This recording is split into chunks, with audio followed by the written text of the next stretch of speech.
As Governor Hogan, he is now describing the dramatic moments that he learned about the rioting inside or outside of the U.S. Capitol. And our team coverage continues tonight with Rachel Menentoff with more on the key role Maryland has played in securing our nation's capital and the governor's message to President Trump. Rachel. Rick and Nicole, Governor Hogan says he got a frantic phone call from congressional leaders pleading with him for his help. And he says at that point he had already mobilized hundreds of members of the Maryland National Guard and state police troopers.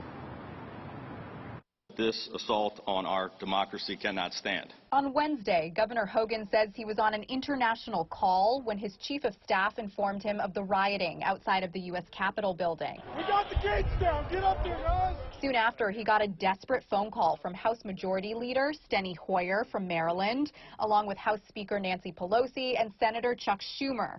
They were hauled up in an undisclosed location and told him that Capitol Police were overwhelmed by the mob, who was ultimately able to break into the Capitol. The initial contingent of Maryland National Guard members were the first to arrive in Washington from out of state. But as the governor explains, it took an hour and a half to get approval for them to actually move into D.C. 200 specially trained Maryland state troopers were also deployed and will stay in D.C. through the end of the month. The state of Maryland will do anything and everything we possibly can to continue to secure the core of our nation's capital and to ensure the peaceful transition of power. Hogan says over the last 2 months, that tradition of a peaceful transition of power has come under attack. It's clear to me that President Trump has abandoned this sacred oath. Saying that President Trump has, quote, fanned the flames of hate and issued conspiracy theories instead of admitting defeat.